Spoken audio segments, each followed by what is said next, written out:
between the incidental music and the Oresteia suite. Since then, my own review and the work of musicologist Dimitris Exarchos has shown that there is much to be learned about Ypsilanti from the earliest versions of the suite. While my assertions in the book aren't wrong, they most certainly will be revised in the future. The second concerns whether any useful sound was ever heard coming out of the analog to digital converter at Bloomington. I hope the book conveys that I thought there hadn't been, and that I considered it an open question. This was in large measure out of deference to Curtis Rhodes' memory of having heard examples of microsound synthesis at Xenakis' final seminar in May of 1972. Rhodes has a good memory, was tremendously interested in the subject, and is very concerned about the accuracy of his statements, so I take them quite seriously. But in reading Wood's production diary, it's clear that only the 8-bit implementation of the converter worked, and that the exchange of tapes between the converter and Bloomington's control data mainframe was problematic. Further, it seems that for the bulk of Xenakis' final semester, the one leading up to Rhodes Seminar, the system was down and in pieces because it was being moved to the new Musical Arts Center. At bottom then, I'd make a distinction between what might have been heard at the seminar and whether Xenakis or his assistant Cornelia Collier was actually able to advance his research through the evaluation of some acoustic result of Xenakis' theories. I think this is an important question because it pertains to the amount of time Xenakis had to compose with the working system before the premiere of Politok de Cluny. Having proceeded with my research and some analysis of it, I had a new understanding of my topic. Eventually, I formed the thesis that Xenakis came to the United States because the opportunities seemed better to him than his association with Schaeffer's GRM. I doubt he believed that institutional support for the avant-garde was better in the US, but the support of the Ford Foundation was good, and there were groups such as Leger and Hillers in Urbana that must have been an attraction. While in the States, he pursued two collaborations of great importance, one in Ypsilanti, quote, to construct a bridge between my homeland and myself, as he wrote, and the other in Bloomington, which advanced his ability to work in electronic media. Xenakis pursued these collaborations in two ways, by satisfying the original commission, but also by advancing personal goals that the commission did not address. It seems a very specific way to compensate for the loss of autonomy that institutional or collaborative work entails. The Converter project was pursued in such a way that in 1972, when he was finally invested by the government as a major French composer, he was able to quit his obligations in America and realize both computer synthesis and his polytopes in Paris. Thereafter, opportunity proved greater in France and provoked no need for institutional help from across the Atlantic. This formed the overarching structure for my narrative.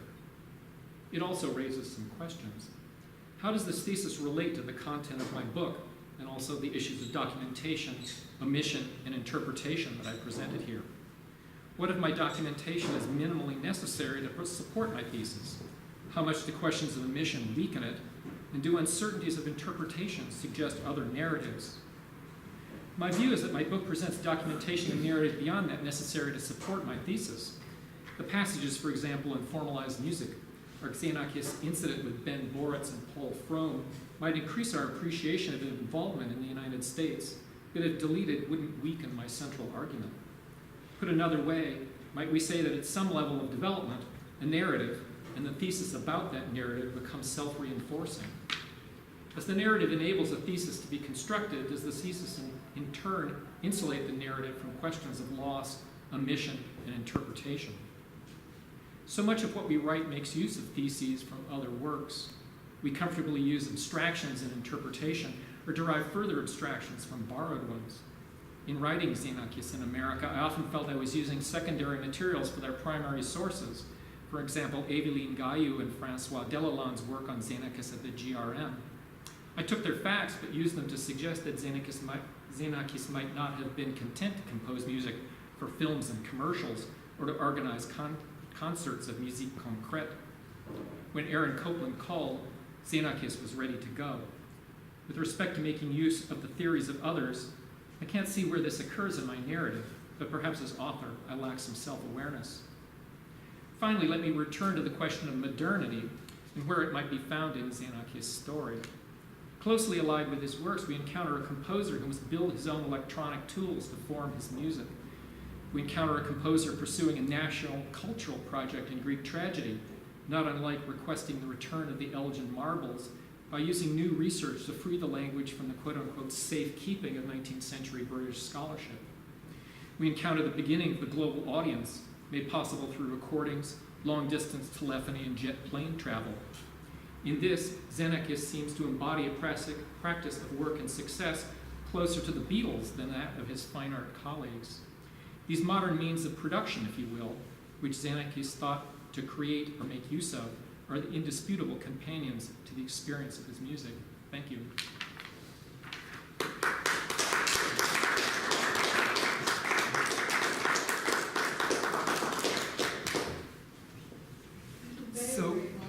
Oh, okay. I'm happy to talk about the slides, what I said, the book, and also certainly the mechanics of doing the book. We don't have to have a large, involved theoretical discussion. I'm really happy to talk about anything that anyone has an interest in. So. Yeah, I think the weakest point. I have a tiny question. I think I really know the answer. But when you refer to the student who used Stokos to minimize differentiation, right, rather than the way Xenakis, right, that was not using Takahashi, was it?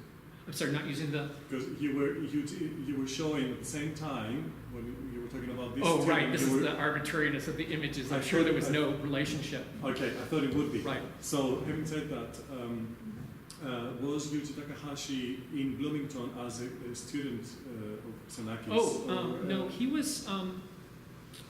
Negotiations began in the spring of 1971, which would have been Xenakis' fourth year, his final year being his fifth, for Takahashi to come and teach in the following fall. So Takahashi was there during Xenakis' last year. He was hired as a piano instructor. And actually there were a number of, their names escape me now, but they're in the book. There are a number of rather important jazz pianists, one of which has passed away, that took lessons from Takahashi and of course could play Herma, by memory.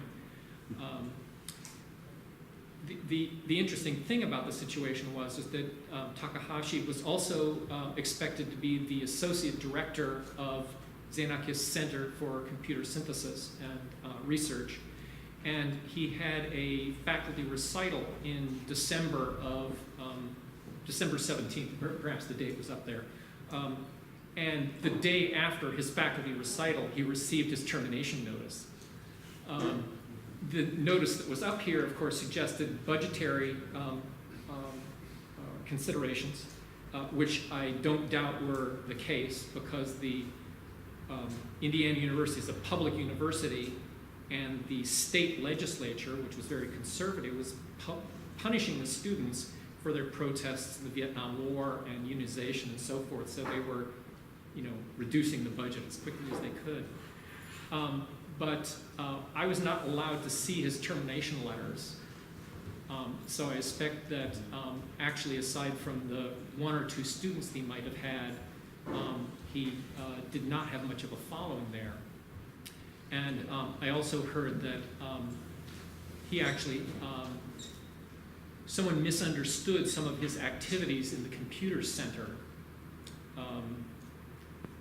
I guess I have to back up a little bit here. You're dealing with mainframe computers, which were leased from a large multinational corporation.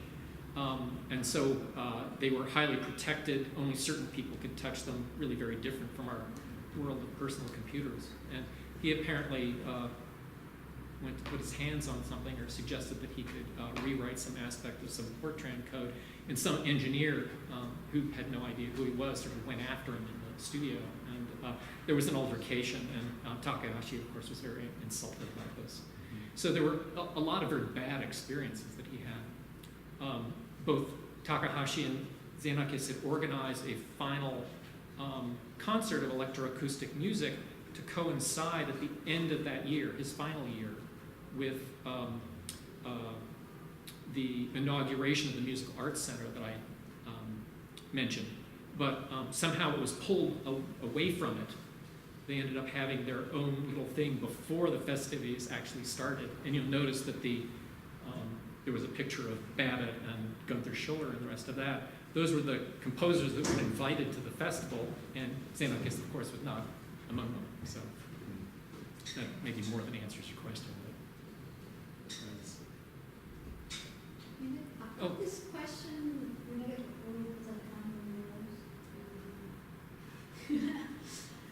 this question regarding, the university history that you delved into, which is a kind of very significant aspect, I think, of the work that came up with the book. I mean, it's fascinating that, normally you get universities being these kind of loci for, the dissemination of historical realities rather than production of historical realities. In a way, investigation into universities is not very frequent or common. And I think you alluded to many of the problems that you found there.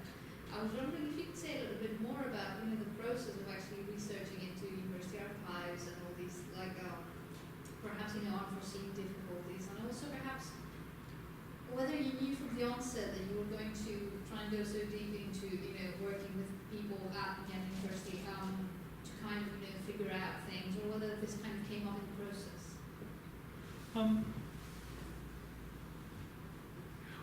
Particularly at Bloomington, I went from this, really sort of brick wall where there was nothing. I was, like on a monthly basis trying to find somebody that could provide me a way in, and really got quite upset with the situation, and then managed to hit gold, and, the whole world opened up for me. And in a matter of a week, I had probably 8 professors that, were doing computer science talking to me on my email and setting up, appointments with this person, that person, and so forth. And I went to Bloomington, the very first slide. Let's see if I can get there. It was in the early part of December. So this is the second apartment building that Xenakis lived in, with some early December snows in Indiana, certainly a forbidding place. But after that, people were really quite welcoming. I was really quite fortunate that the assistant librarian in the university archives was really very committed to making information available to me. So she was constantly trying to figure out what I was looking for and where I was finding good things, and providing me with more information that she thought might be related to that. And certainly that was a personal attribute, but I think it also might accrue to at least the university archives in the United States, who are starting to see their mission as trying to disseminate that kind of information. They maintained a large bookcase of various kinds of historiography that had been written using the archives. Really fascinating kinds of material. And one of the things that I used quite a lot, or relied on for sort of my context for Bloomington, was a book that a woman wrote that used considerable research in the archives on really the sort of student movement of the 1960s at Indiana. And even after I left, I spent 2 weeks there, 9 to 5 in the archives, in the evenings, meeting with people that I'd made contact with, talking with them informally, trying to connect up with others, getting new names. One of the interesting things was that except for a very few at Bloomington, most of the people that I met that had some role in Xenakis' story there, a considerable number of them hadn't ever met him. Like the people that did the translations in formalized music. They said, well, I never met him, but I did go to a concert, and of course I translated his essay for the book kind of thing. So there were a lot of encounters like that, and it was clear that, particularly in the early years, Xenakis had a very solitary kind of existence there, and also had relations with a lot of people around campus that didn't know each other. So he was actually sort of the link in this odd network people that didn't have relationships among themselves.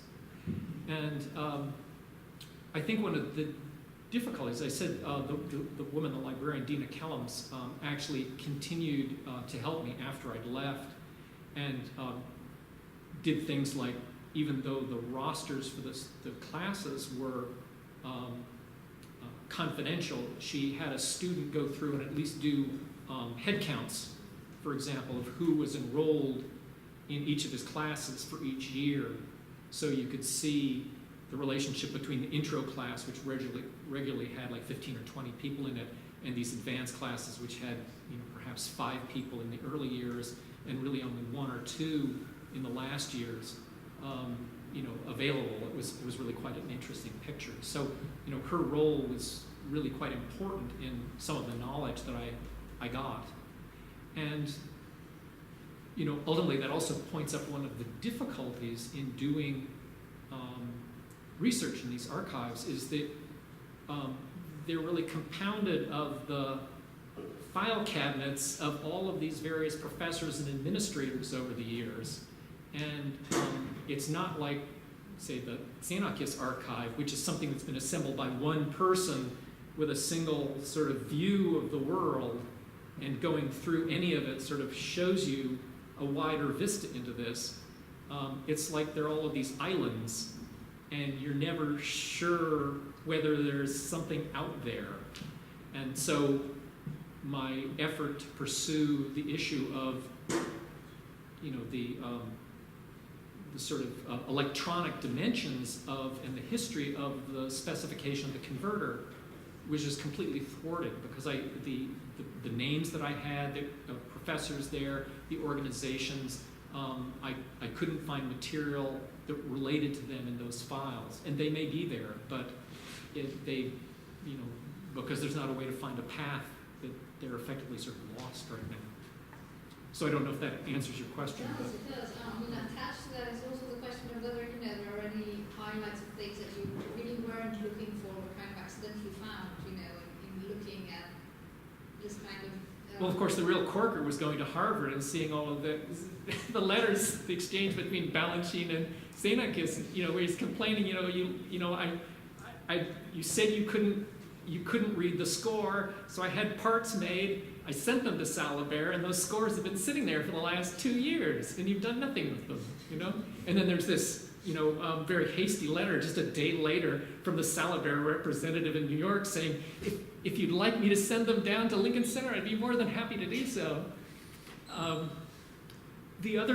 Another interesting part was at the New York Public Library.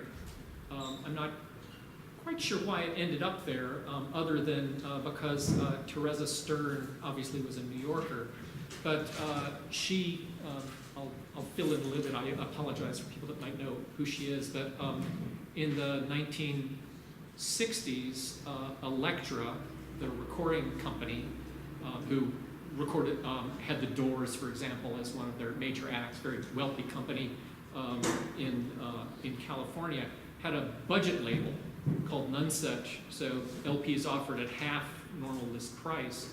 And Teresa Stern was essentially in charge of building this library of None Such records, and it was based on sourcing very interesting recordings, either from Europe or from composers that were able to get them recorded sort of anew, inexpensively. And there was also a very important collection of ethnomusicological recordings that comprised None Such. It was kind of a cult label in a sense.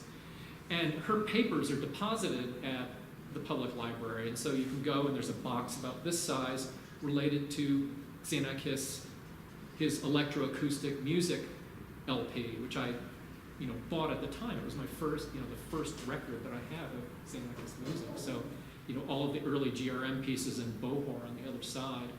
And I've forgotten whether I mentioned this in the book, but what Xenakis had done is he'd had all of his work recorded by Arato in 1968 for a big 5-disc set around his the celebration of him as an artist there.